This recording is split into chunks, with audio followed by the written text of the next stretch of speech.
Let's get to Adam Tomlinson now in Canada. Let's talk shadow people. Adam, thanks for coming on The Unexplained. Well, thanks for having me. This is great. Now, all I know about you is some information that you sent me. You sent me a great trailer for the movie that you made about shadow people, and I know that you're in Canada, but beyond that, I know zilch. So fill me in. Well, I live in Grimsby, Ontario, which is just across Lake Ontario from Toronto, which is where the film was made. And I made it with some people I met on the set of Scare Tactics, Brigitte Kingsley and her partner, Andrew Simek. And that's a hidden camera prank show where people get tricked into thinking that there's vampires, Bigfoot, all these kind of things. So it's a lot of fun. And, so look, you work in this professionally then? Yeah, I mean, like a lot of, actors, writers, it's... you're sort of in and out. I'm not sure if anyone is really in the film business. It's, because every job is new, every new opportunity you have to fight for. But, I made the movie because I wanted that to be my entrance into, a more permanent level of employment with this kind of thing. Okay, well, your field is like my field, then radio sounds much the same. There will be people who will be a little sniffy at you having just said, I worked on a hidden camera prank show about paranormal topics. Some of those people would say, that automatically rules this guy out. What words would you have for them? Well, I'm not really sure why that would be the case. I suppose... the show is a comedy, so I find comedy in general seems to get, less respect. The idea that it's not serious, which I think is rather absurd. What I love about comedy is that there's truth in it. And, with the reality show, the truth is people actually believe these, in the paranormal and in monsters and that kind of thing, and it's kind of cathartic. There's a release afterwards where they go, it's just a prank, it's just a joke, and it's really a lot of fun. I wonder if that's made, you being involved in a comedy show loosely tied to these subjects, I wonder if that's made some people think about whether actually this stuff is all real. I'm not sure. It's hard to group everything into one thing. I mean, for instance, if someone was thinking Bigfoot's real, I mean, that's just a different kind of primate.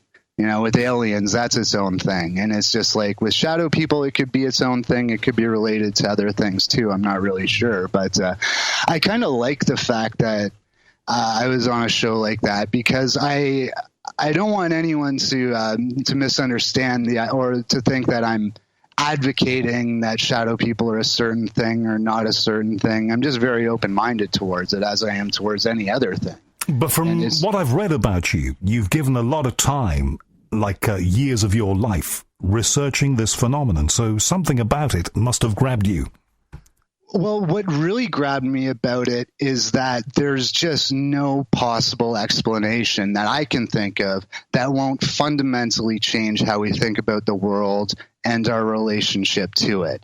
There's no answers. There's a lot of possibilities, but all of the possibilities are impossible, according to what we know right now. So I got into it after a personal shadow person experience. I don't know if you want to talk about that. There's you can't just tease me with that. Yes, of course, absolutely. Okay, well, my experience was I was living in Toronto at the time. I was having a nightmare, a horrible nightmare, lucid, about a man in a hat who was following me. So I'm in the nightmare, and I remember thinking, I know how to deal with this problem. I'll just wake up. So I did. I woke up, I opened my eyes, and there was the man in the hat standing over my bed. And it's really hard to describe how I felt at the moment. The level of fear is just indescribable. I mean, I've been in car accidents and that type of thing, and it just doesn't even touch it. And the reason is, I think, because there's, number one, hey, there's a man in my house looking over my bed. And then there's that second level of realization that, wait a minute, this guy came out of my dreams. That's not possible. How is it possible for something to step out? Look, I've had especially this year for some bizarre reason, I've had some really whacked out, very strange dreams involving people that I've never seen before. But I've never had a creature or a thing or a character step out of one of those dreams into what we perceive to be reality. How can that be? Well, that's a great question. That's what I've spent the last over a half decade, probably 8 years now, trying to figure out.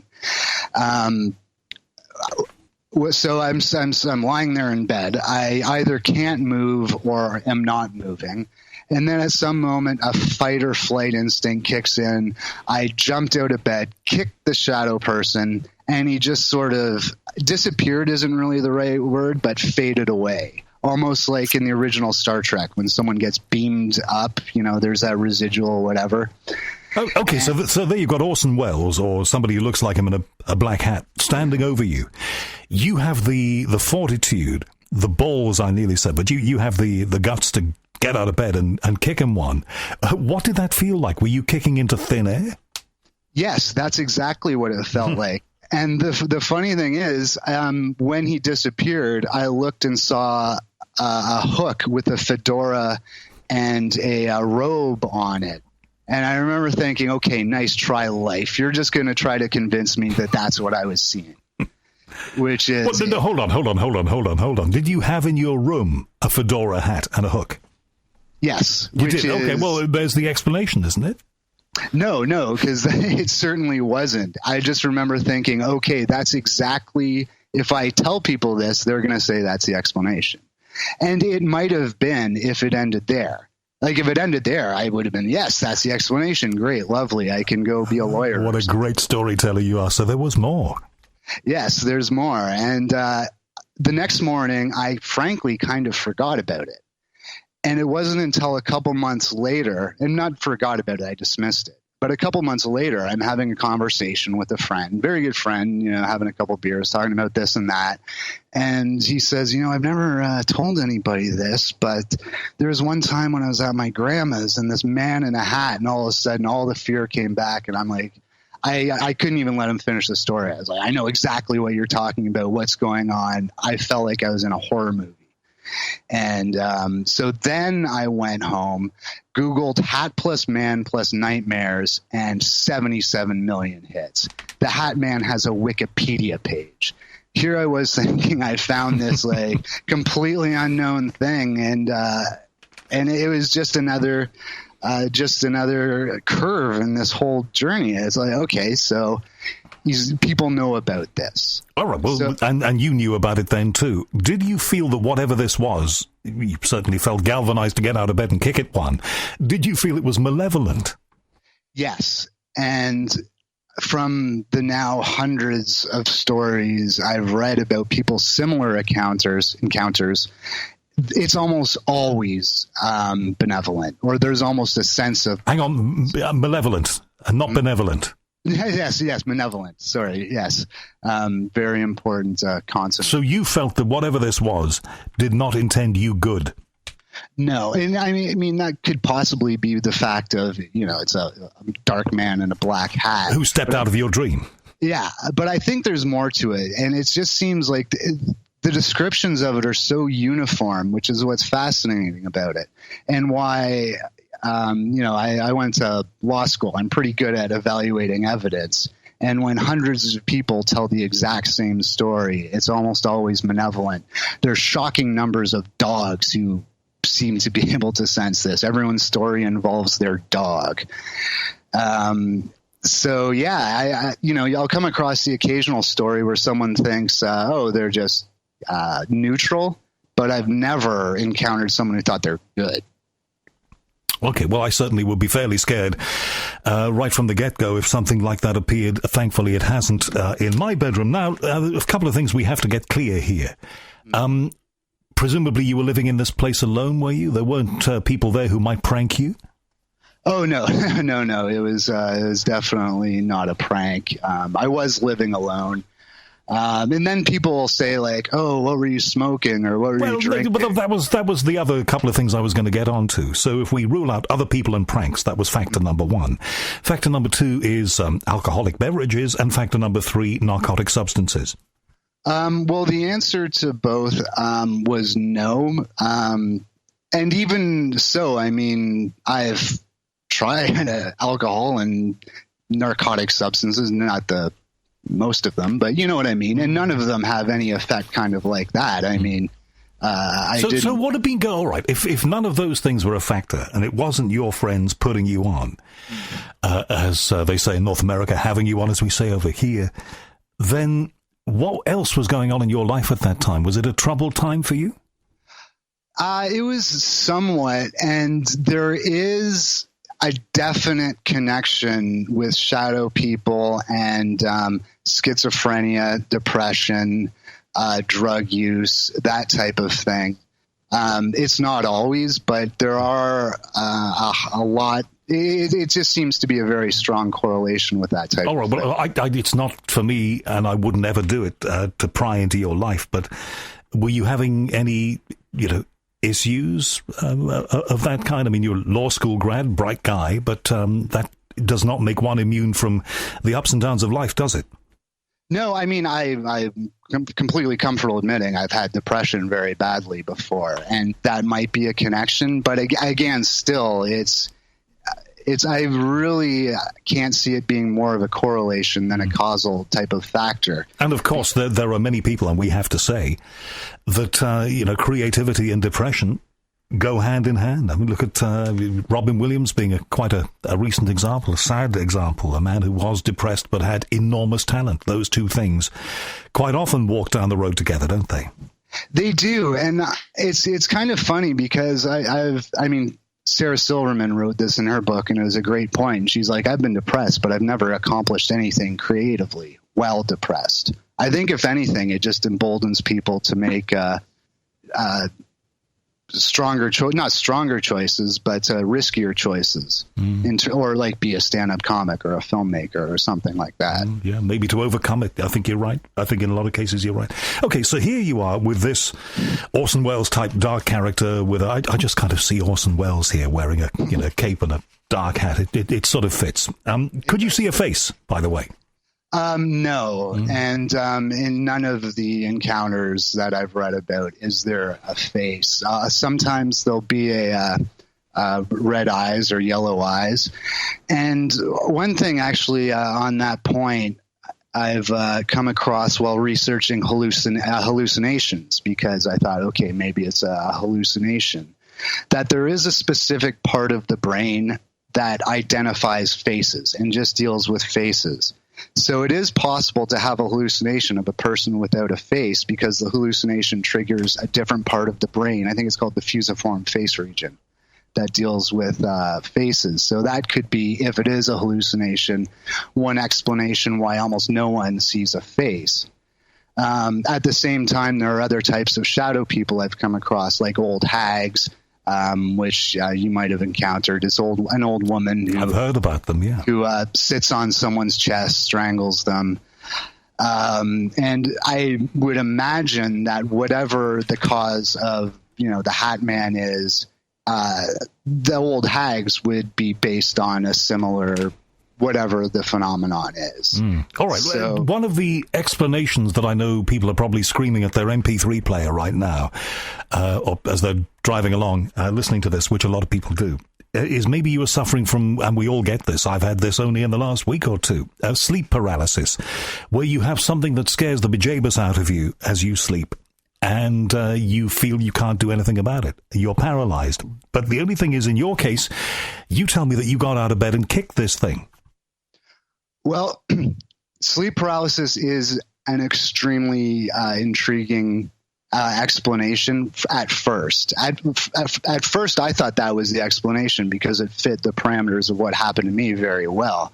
I did wake up from a dream, and sleep paralysis basically, the argument is that during the REM sleep cycle, people wake up before their brain is finished dreaming, basically, and have a hypnagogic dream. A hypnagogic dream is when it happens as you're falling asleep. And there's a number of problems with that. Number one is people see it during the day. Multiple people have seen them at the same time.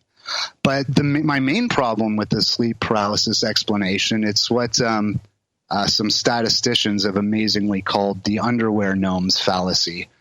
I don't know if you're a fan of South Park. I am, yes. But the underwear gnomes would steal underwear, and their mantra was first step underwear, third step profit. And someone would say, what's step 2? And they're like, step 2?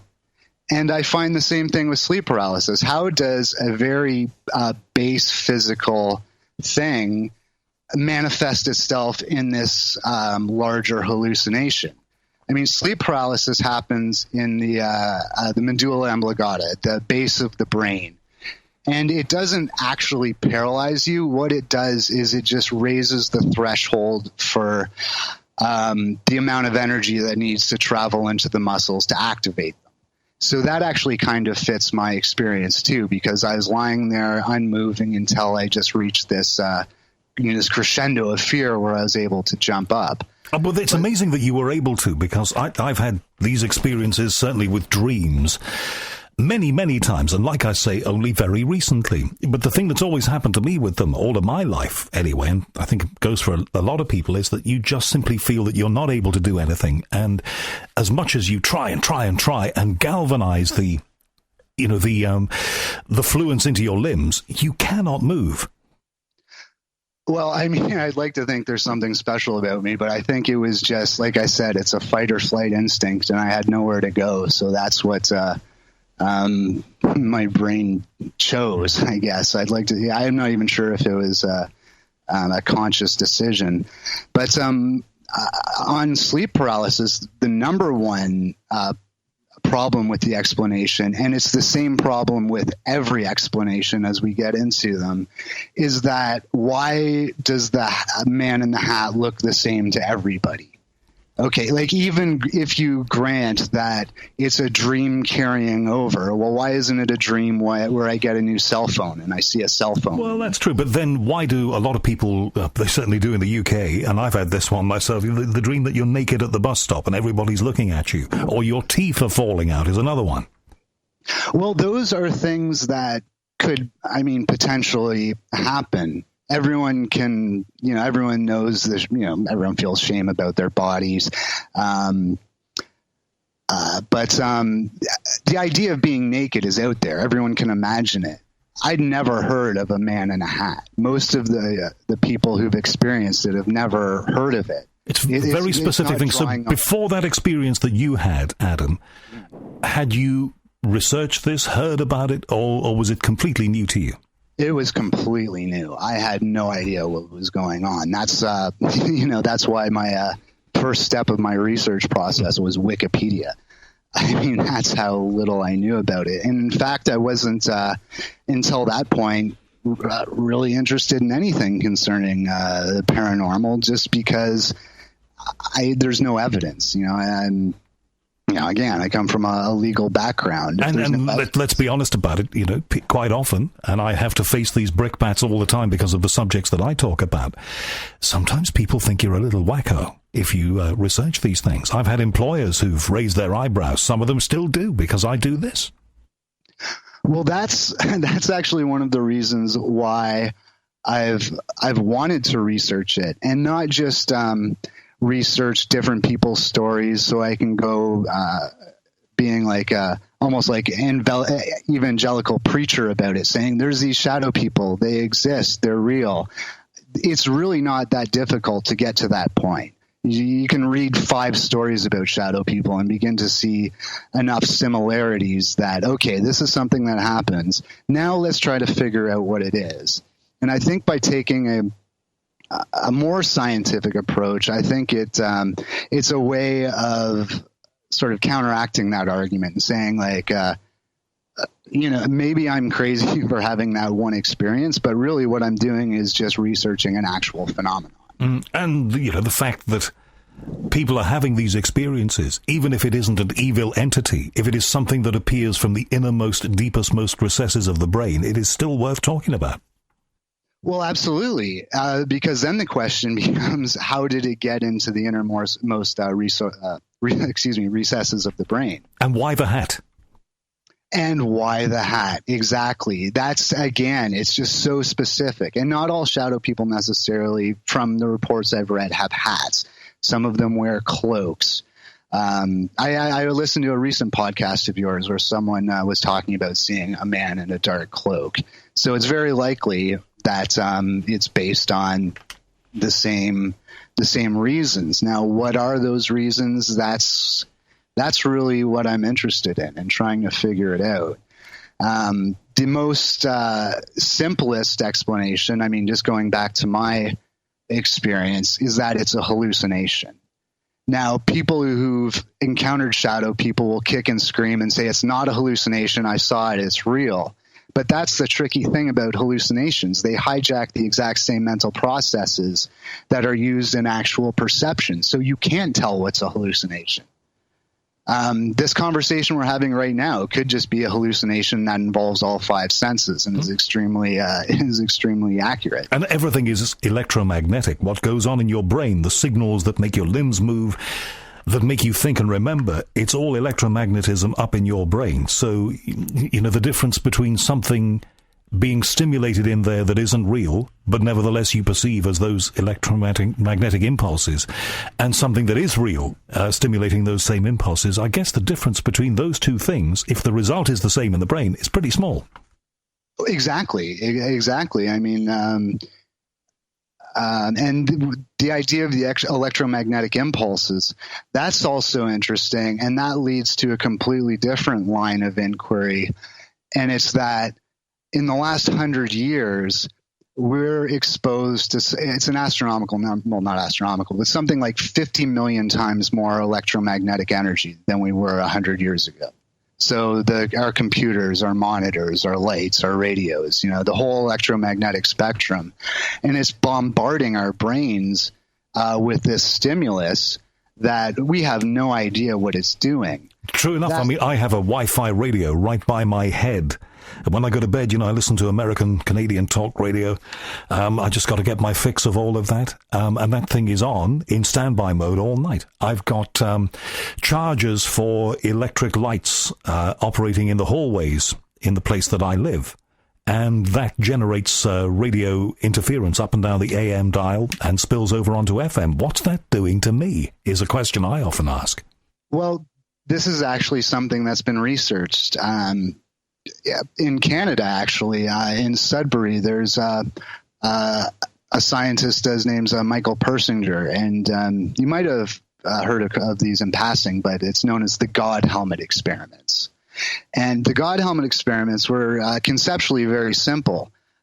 Subjects had electromagnetic frequencies, not strong, no more powerful than your clock radio, directed towards their right temporal lobe. And there are very specific frequencies that I'd imagine he just calculated over time.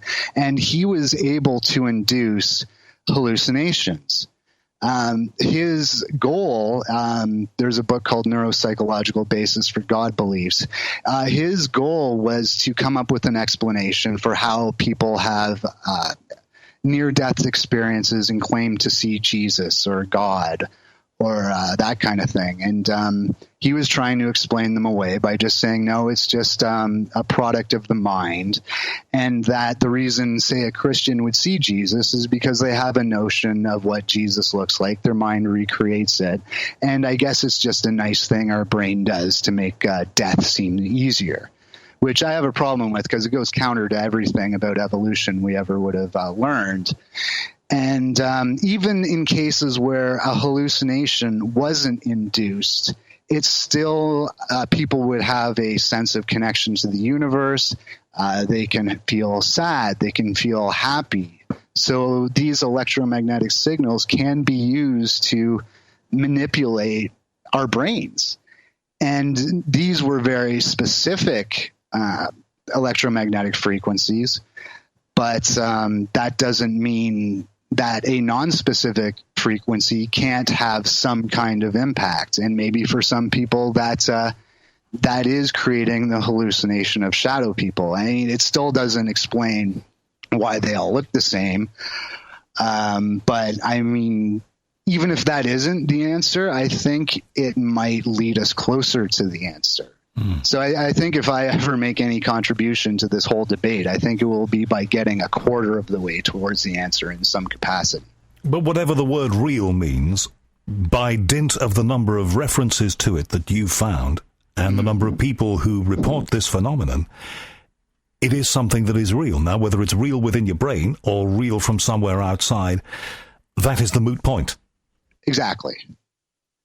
And it's similar to alien abductions. It seems like the stories are just so similar, but at the same time, that's another thing that's out there. We all know from entertainment what that could be like. With the shadow people, it's definitely a thing that happens. So the question is, what is it? And that gets us to another really important kind of line of questioning, which is, okay, so say it is a hallucination. Now, how can we all have the same hallucination? Because collective hallucinations are impossible. Hallucinations use a certain part of our brain, and it's an individual thing. I've done research on collective hallucinations, and any instance of it, it's usually some 1,000 people having the same religious experience, which it really could just be a bunch of people pretending to have the same religious experience. But that is something that you would have been primed for. If 1,000 people go to see a movie, 500 people in a movie theater, and they see a scary movie, and 20 of them after that, or 50 of them after that, have a pretty similar nightmare, then we know what's caused that.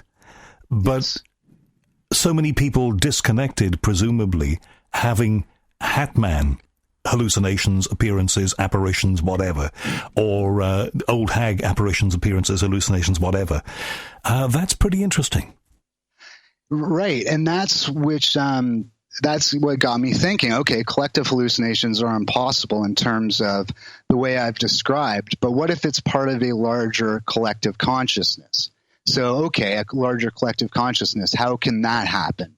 Well, that brings us back to electromagnetism and the electromagnetic field, which this is astounding, something I've come across. And again, it's Michael Persinger. This guy's great. We are all connected through the Earth's electromagnetic field. All our thoughts, all our feelings, it's there in what I guess in the past might have been called the ether. And there's a possibility, there's a YouTube video called The End of Secrets, that if this connection was maximized somehow, we would have full access to everyone else's mind, sort of like a hive mind, like bees have, where the intelligence of each individual bee is combined and magnified so that they act almost like the neurons in the brain. And I don't know if you've ever heard someone, I've heard lots of these stories where someone's, say, spouse will be in a horrible accident, they'll pass away, and the person will just feel an awful sense of sickness or sorrow, and they just know the person died. The only explanation I can think of for that is through that connection through the electromagnetic field, and in terms of those that common connection we have. Well, certainly in my own case, when I was driving up to the hospital a couple of 100 miles north of London to be with my mother in a very serious situation, something told me that she'd turned the corner. And that was what I heard and felt. I turned the corner, and I felt calmness and saw sunshine and realized that my mother at that point had died, which indeed she had. Now, I don't know how I could have known that on a motorway here in the UK, but that is a fact, and you hear that all the time. So that speaks to what you just said. And the reason you would have felt that with your mother and not, the hundreds of thousands of people who die every week is just the closeness of the connection. But that's just it's just a difference of degree, not a difference of kind. So we all have that kind of connection in a small way, which might be the root of empathy in a way. There was I read an article about 9/11 when random number generators all over the world just started going haywire because we collectively felt the sorrow of 9/11. And it was more than just hearing about it and being sad. It was a connection we all had. Now, there's no way to prove whether or not that's actually true, but I think it's just something interesting to talk about. Let's get back to you and your research then. You had this experience. You kicked the butt of the shadow man who disappeared. You were kicking into thin air, it seems, but whatever it was disappeared. Tell me how you went about doing research on that. Who did you speak to first? What did you do? Well, researching it was extremely difficult because the first step of research was actually exceptionally easy. Like I said, he had a Wikipedia page, and there's a lot of stories. And I was like, okay, I'm really getting somewhere. So now I'm going to go to Google Books. Now I'm going to go to the academic databases.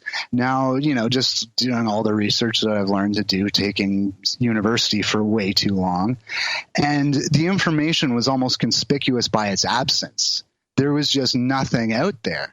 And I thought, well, that's really strange for the most interesting thing that I've ever come across, that nobody's talking about it.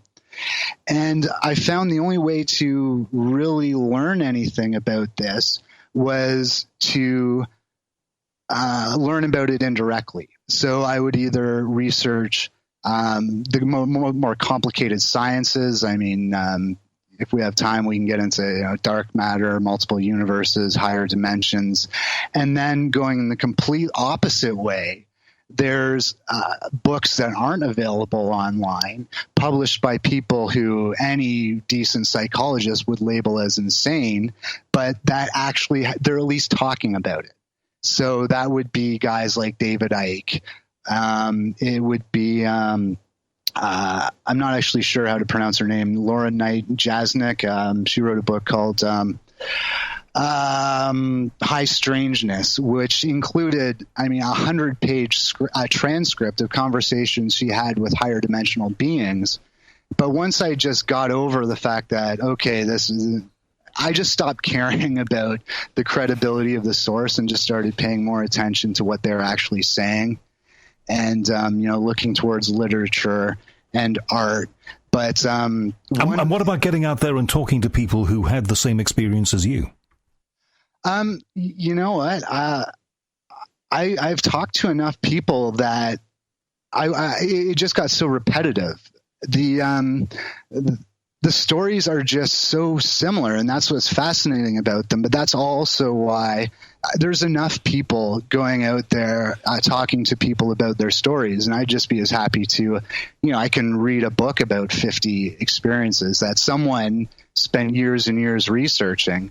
But you have spoken to people who've had that experience, have you? Oh, yeah. And it's unbelievable. When I speak to them, they're just like, you mean I'm not crazy? Are they all similar kinds of people? Are they all, you and I, we're creatives, aren't we? We have our artistic way of expressing ourselves through different media. Some people are bookkeepers. Some people build aircraft engine. Are they a whole variety and spectrum of people? Oh, absolutely. I've found, especially from going to film festivals with the film, the question and answer periods afterwards have just been fascinating because it's exactly like you said, people from all walks of life.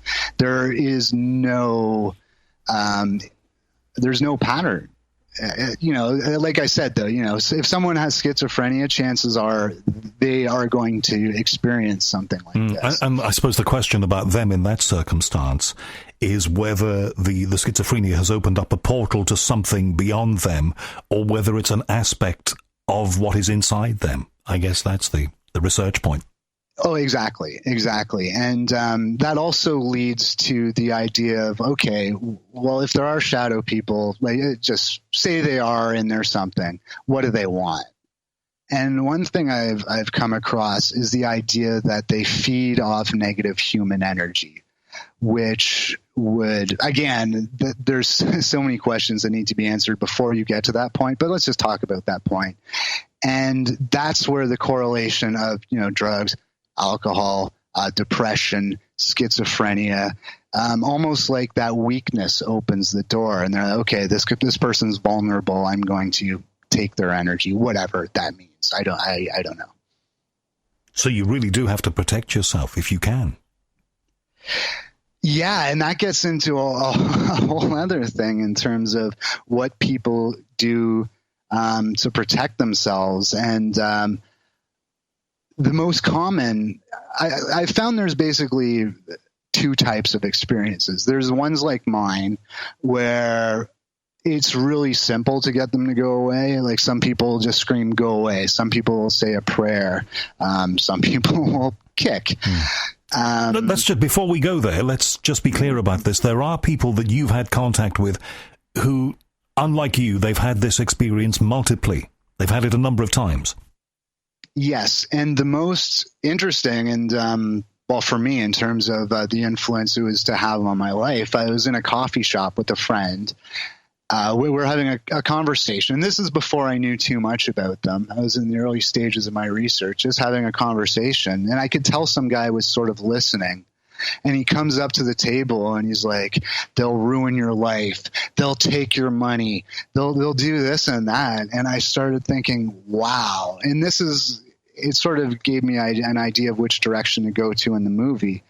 And it's like, this can really take over someone's life. And then I put myself in that guy's shoes, and I'm like, imagine just being that terrified all the time, because it never gets better.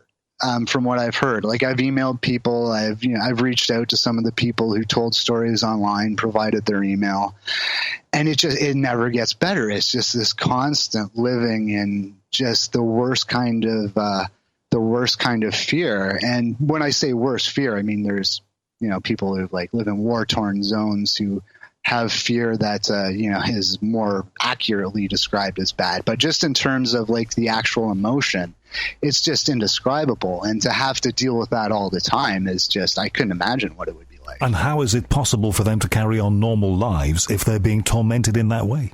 Well, they don't. I mean, that's the thing. It's just things like showing up to work or interpersonal relationships. The main character in the film, the Shadow Man,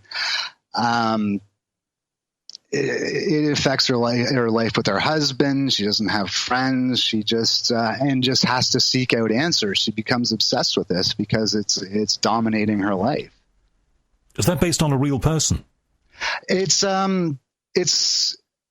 her journey is actually based a lot on my process of discovery, but it's more of just an amalgamation of all the stories.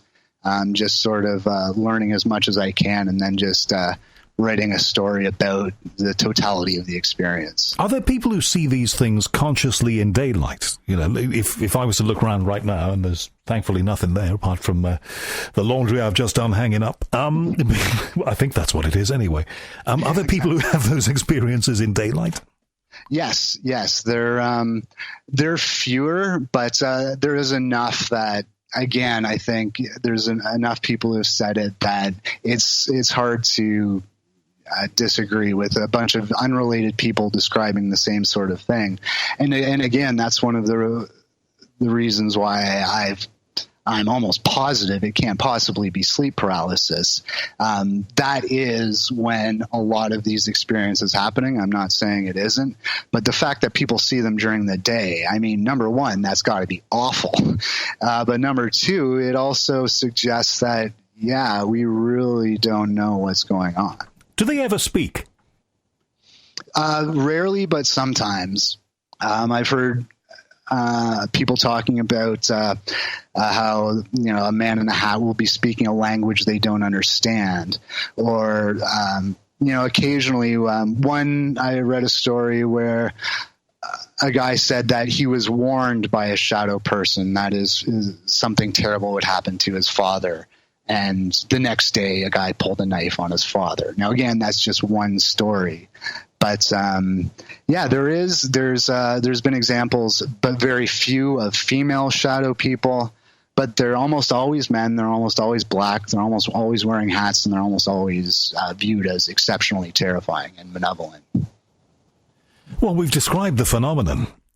And we've talked about research about other sorts of things. And we've talked about some people who you said would be written off perhaps by mainstream academia who've written books about this. How do you go about serious research on something like this? Well, that's where the science comes in. I mean, there's just so I've come across maybe say 8 to 10 different avenues of inquiry. Some of them are scientific, some of them aren't. But again, I'm just, starting with the electromagnetic field, that seems to just be this incredible thing we don't understand. And, in terms of very, very serious scientific inquiry, it's very difficult because the scientists think this is all just ridiculous, and the people who are promoting the idea that this is a real thing, they either don't understand the science or just think they're a bunch of jerks who think they know everything. And there's really no one. I'm trying to really occupy the space in the middle and just seeing, okay, maybe it's this, maybe it's not. I'm not really, I don't have a dog in this fight. I'm not really going to bat for one perspective or another. And the more hard scientific the explanation gets, the further, the more questions there are underlying it. So, for instance, dark matter. There's the idea that they could be beings living in a dark matter world. They're comprised of dark matter, but it doesn't take very long to have that conversation because we don't even know what dark matter is. So I find it's just something that people say to sound smart, which is one of the reasons why sleep paralysis is an intriguing explanation, because you can say it and it sounds sciencey. And okay, I'm not crazy. I just said sleep paralysis. I use the word hypnagogic. I'm good. And what about the idea that perhaps, as I've often thought, that there are maybe multiple dimensions? There is stuff going on that we cannot see in another dimension from the one that we are currently in. But occasionally, perhaps those other dimensions collide with ours. Maybe that could explain this. Yes, and that's something I've heard too. But again, it's something people more say in passing. So I've looked into this. And one of the more intriguing ways of describing that is The Invisible Man by H.G. Wells. And the way he became invisible in that story is by moving to the fourth dimension, which you can just imagine it like a page on a book that's on top of another book, and another page in the book. And that by occupying that fourth dimension, light was able to pass through him, but he was able to look down on the other people. So in that sense, that's very possible. Then again, higher dimensions could be very small.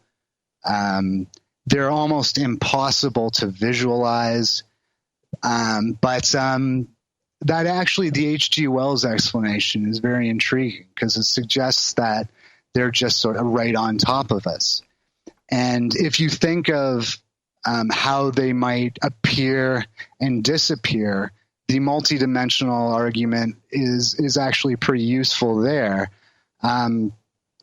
There's a point in the movie, and you might have come across this, where you can visualize higher dimensions by imagining being a two-dimensional person.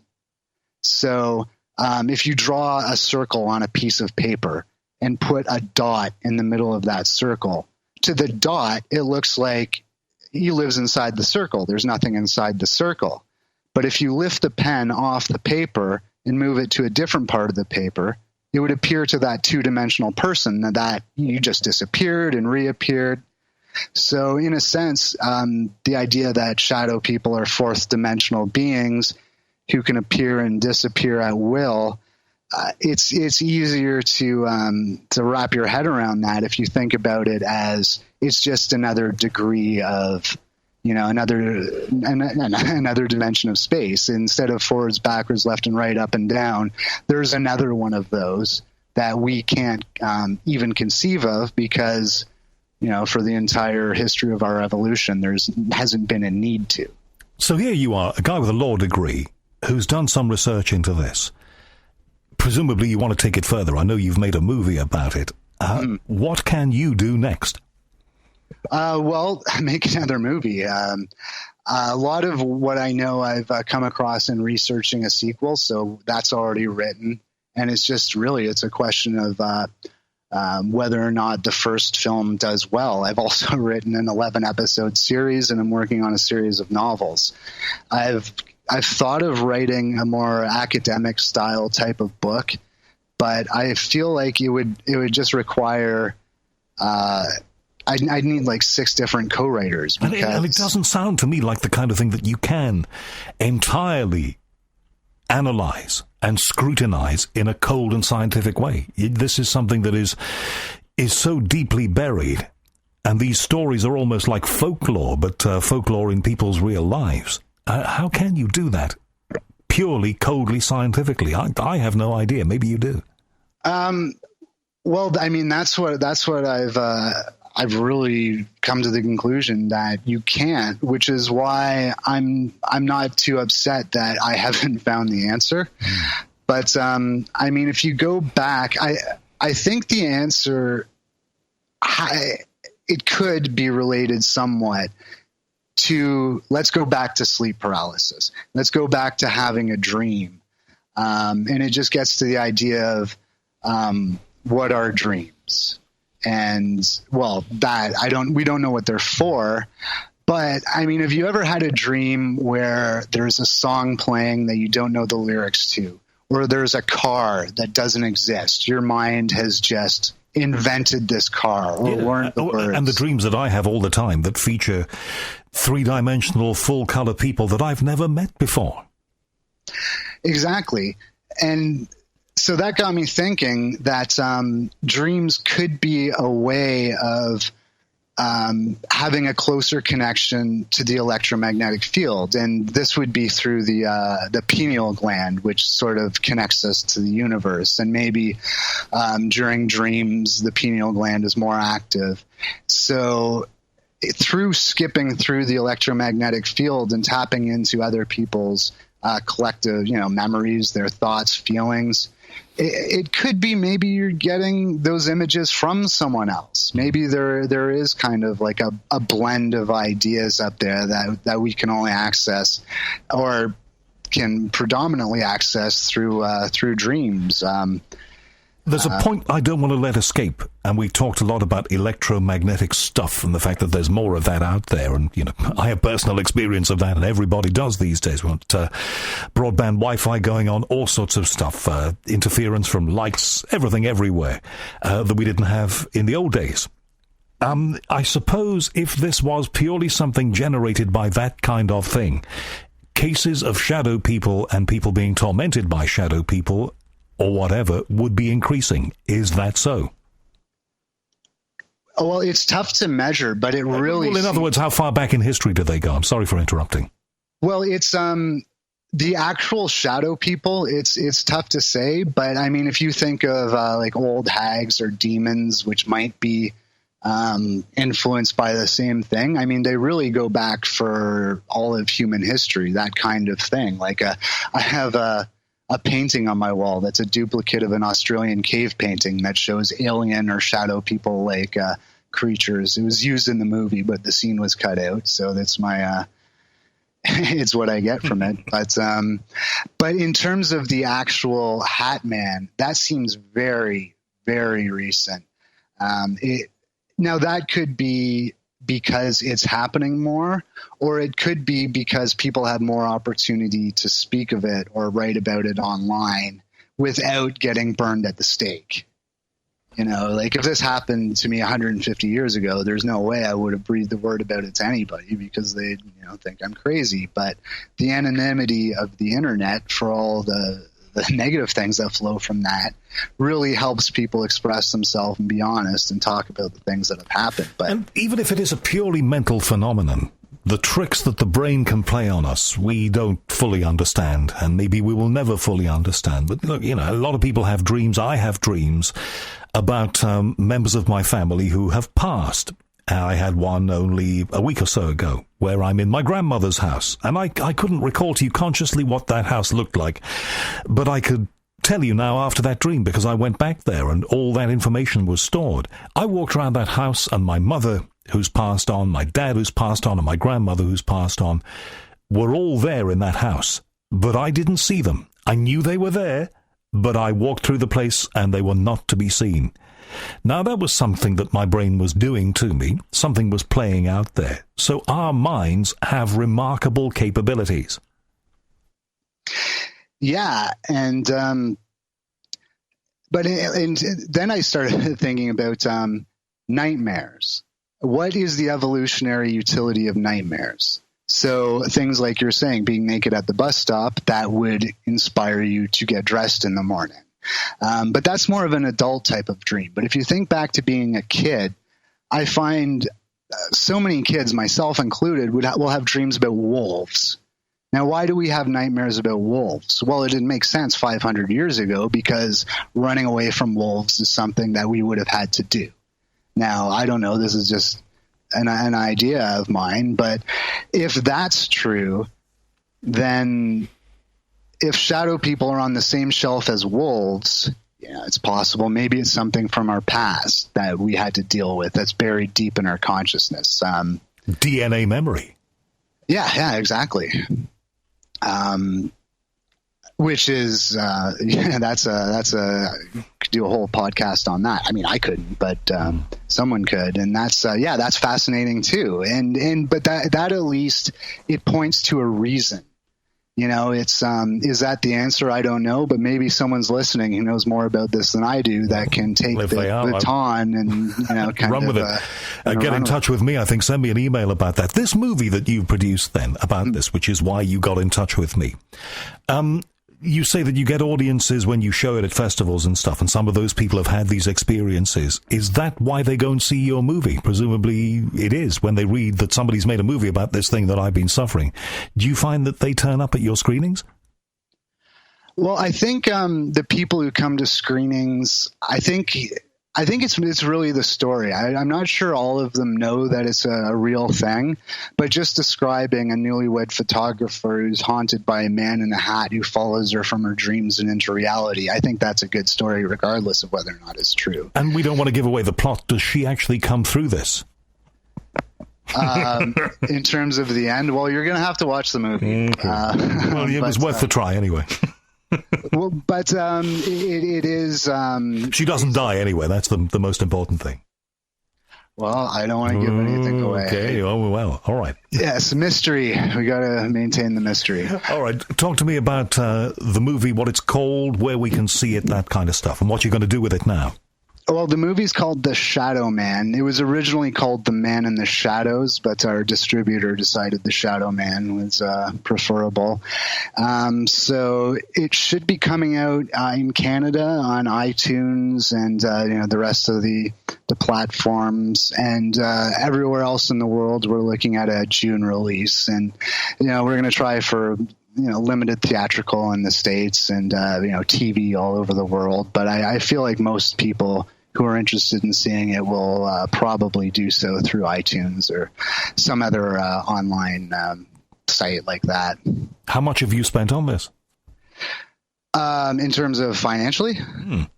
The film itself, our budget was $124,000, although a lot of that was deferred, so we ended up spending a lot less. I was extremely lucky to find a team who just works incredibly well together and quickly and effectively and efficiently. So we shot the movie in 12 and a half days, but it looks fantastic. And I love the trailer.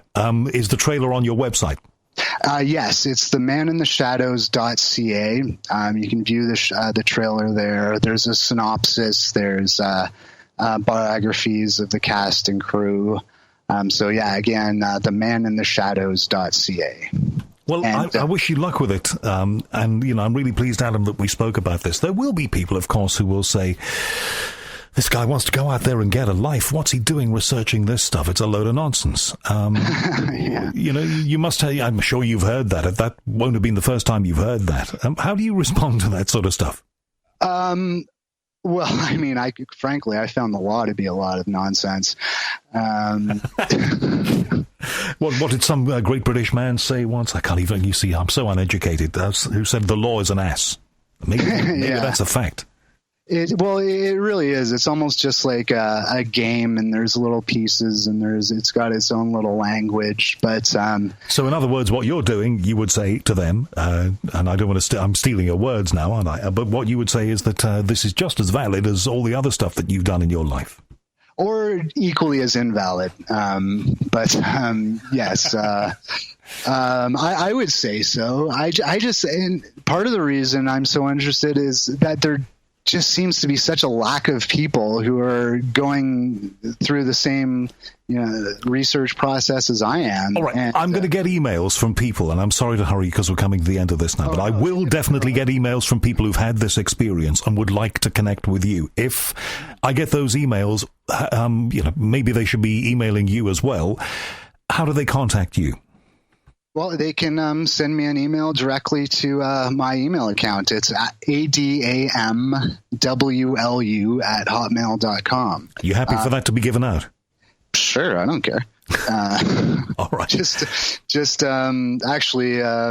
Well, it's done now. All right, and if anybody emails me, I will pass those emails on to you.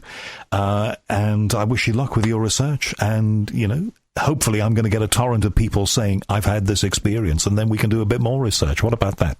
That sounds wonderful. Thank you for having me on.